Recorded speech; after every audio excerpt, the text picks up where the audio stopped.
Hello everyone.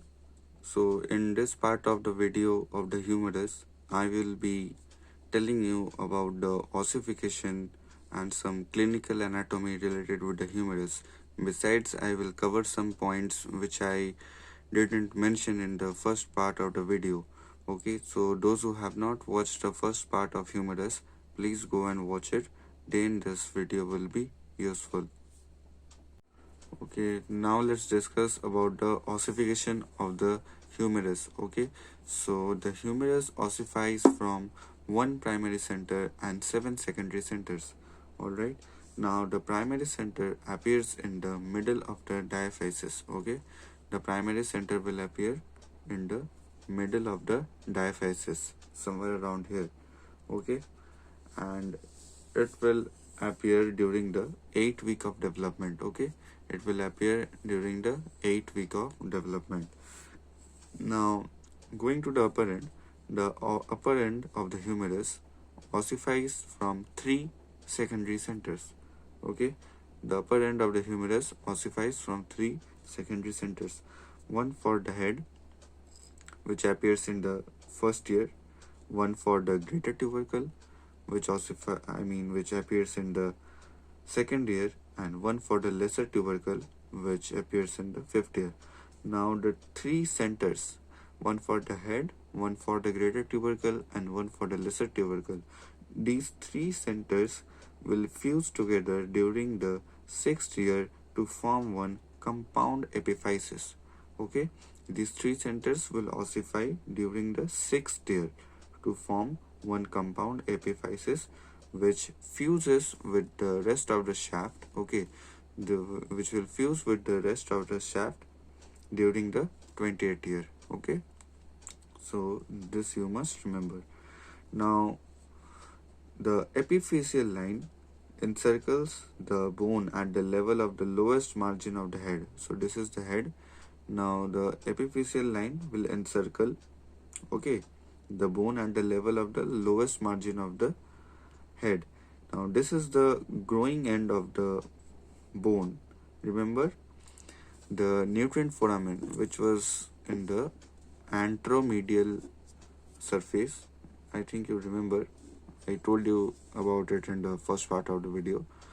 So the nutrient foramen, okay, so is always directed away from the growing end. Okay, see, the nutrient foramen was downwards, which meant that the humerus is growing upward. Okay, so this is very much important. This is the nutrient foramen, so it's directed downwards, which means that the humerus is growing upwards. All right, now let's discuss about the lower end. Now let us discuss about the lower end of the humerus. Okay, now the lower end of the humerus ossifies from four centers, okay, which form two separate epiphyses. Now the centers include one for the capitulum and the lateral flange of the trochlea. Okay, one for the capitulum and lateral flange of the trochlea, which appears during the first year, one for the medial flange of the trochlea, which appears during the 9th year, and one for the lateral epicondyle, which appears during the 12th year. Now all these three centers, okay, now all these three secondary centers will fuse during the 14th year to form another compound epiphysis. Okay, now all these three will fuse during the 14th year to form another compound epiphysis, which fuses with the rest of the shaft at about 16 years. Okay, it will fuse with the rest of the shaft at about 16 years. Now the center for the medial epicondyle, okay, appears during 4 to 6 years. So this is the medial epicondyle. Now the center for it appears during 4 to 6 years, which forms a separate epiphysis and fuses with the shaft during the 28th year. Okay, so this was about the ossification of the humerus. I told you about the upper end, the shaft, and the lower end, and their different time periods of ossification. Now let's discuss about the clinical anatomy. Now let's discuss about the clinical anatomy. Now the common sites of fracture of humerus are the surgical neck. I hope you remember the surgical neck. Okay, which was the junction between the upper end and the shaft. Okay, then the common sites of fracture are the surgical neck, the shaft, okay, and the supracondylar regions. I mean the medial supracondylar region and the lateral supracondylar region. Okay, supra means above. Okay, so it's present above the epicondyle. That's why it's called supracondylar. Now the supracondylar fracture is common in young age. Okay, now it is generally produced by a fall on the outstretched hand. Okay, by a fall on the outstretched hand.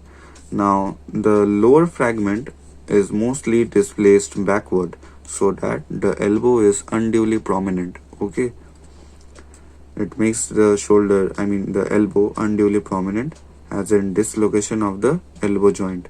Alright, it moves backward. It gets displaced towards the backward, I mean.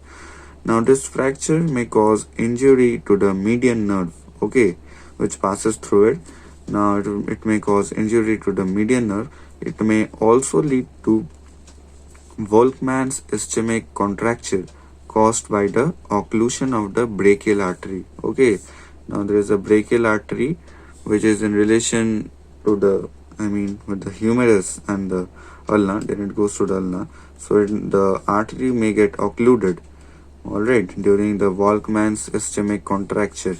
Alright, now during Volkmann ischemic contracture, now it may also happen that there is clawing of your fingers and thumb. Okay, your fingers may get clawed like this. Okay, and your arm maybe get wasted. Now there may be symptoms of wasting of arm, forearm, I mean wasting of forearm, and clawing of fingers and thumb. Okay, so these are generally seen in during Volkmann's ischemic contracture.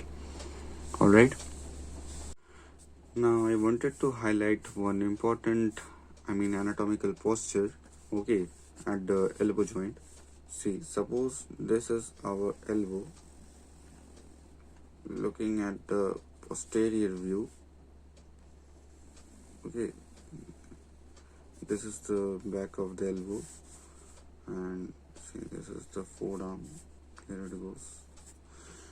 Now imagine that this point here is the medial epicondyle, which is towards your body. Okay, this is actually the posterior, I mean posterior surface of your arm. Okay, of your right arm. Alright, now suppose this is the point of the medial epicondyle for right arm. Okay, and this is the point of lateral epicondyle of the right arm, and this is the olecranon process. Okay, I think you remember the olecranon process of the humerus. See, this was, I mean sorry, this is the olecranon fossa. The olecranon process was in the ulna. Okay, so this is the olecranon process. So it is in relation with the trochlea, I think you know. So during extension, I mean the olecranon process lodges into the olecranon fossa, and during flexion the coronoid process will lodge in the coronoid fossa. Alright, so that was a quick review.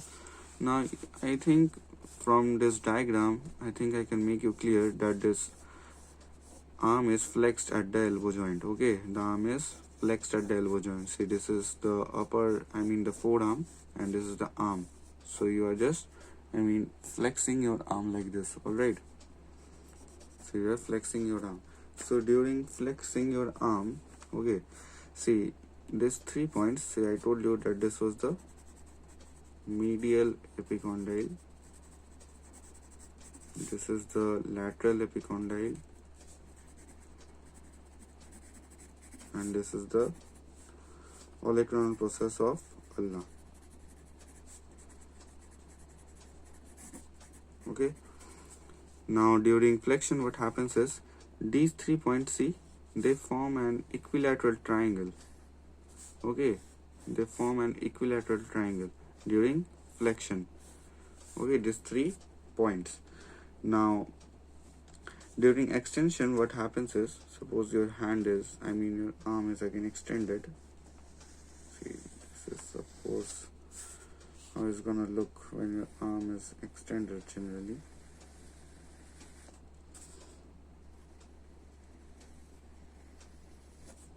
Alright, now this is the olecranon process. This point over here is the medial epicondyle, and this point over here is the lateral epicondyle.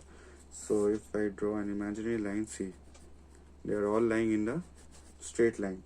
This is the medial epicondyle, this is the lateral epicondyle, this is the olecranon process. Okay, see, they all lie in a straight line during extension of arm, and this is during the flexion.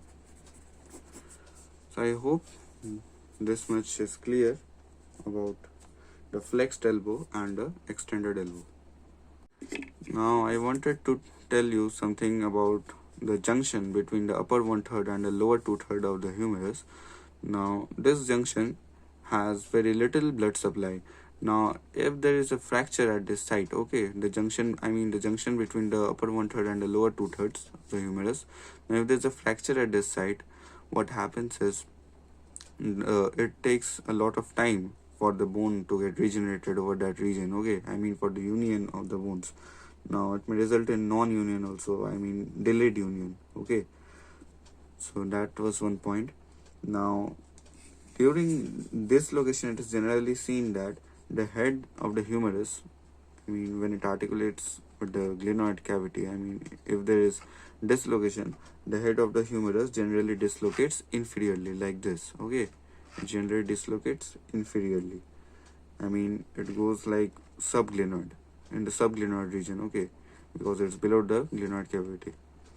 All right. Now there was one important, muscular relations, okay, of the humerus. So that is actually the rotator cuff muscle. See, I told you that in the humerus, in the posterior superior surface, okay, in the greater tubercle, there are 3 important impressions. 3 depression kind of impressions. See, I think it's clear. See, 1, 2, and 3. Now these 3 impressions are sites of attachment to 3 important muscles, okay, in the posterior superior aspect. Now first one is the supraspinatus, next one is the infraspinatus, and the lateral one, this is the teres minor. Okay, sorry, it's not a lateral one, it's the posterior most one. So supraspinatus, infraspinatus, and teres minor, these 3 muscles, and one more muscle which is the subscapularis, the multiminute subscapularis, which is attached to the lesser tubercle. Okay, so all these 4 muscles will form the rotator cuff muscles. Now what is the rotator cuff muscle? Now rotator cuff muscle actually increases the strength and stability of the shoulder joint. Okay, now the rotator cuff muscles will actually increase the strength and stability of the shoulder joint. So I guess you know that, this is the round head of the humerus. So there is the hyaline cartilage, which is in relation with the glenoid fossa. Now all these muscles, actually it forms good relation to help in the stability and movement of the shoulder joint.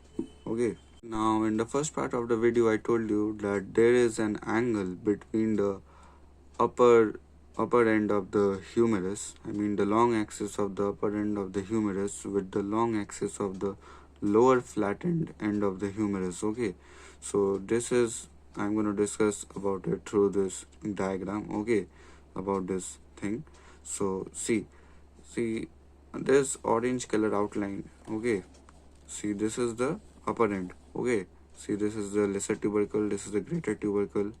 All right, this orange colored outline. Now this red axis which you see passing through the center of this upper end. So this is the axis of the upper end. Okay, the long axis of the upper end.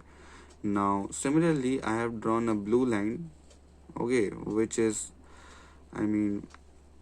demarcating the lower flattened end of the humerus. Okay, now this is the medial epicondyle, this is the lateral epicondyle.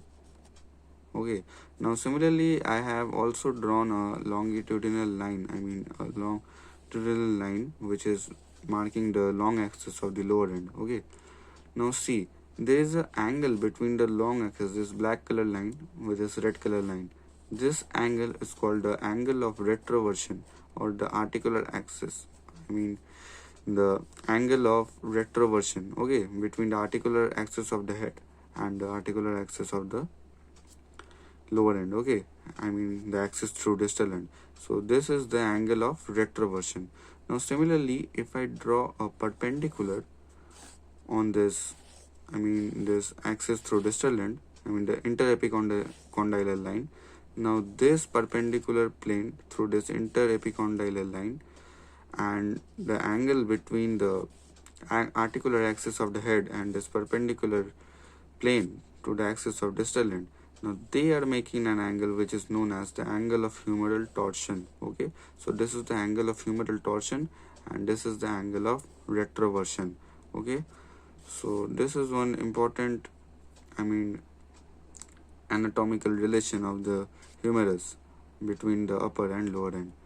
So this marks the end of this video. I hope I have covered all the points related to humerus, okay, in a detailed manner. So do watch part 1, and if you have watched part 2 already, so keep watching and studying until next time.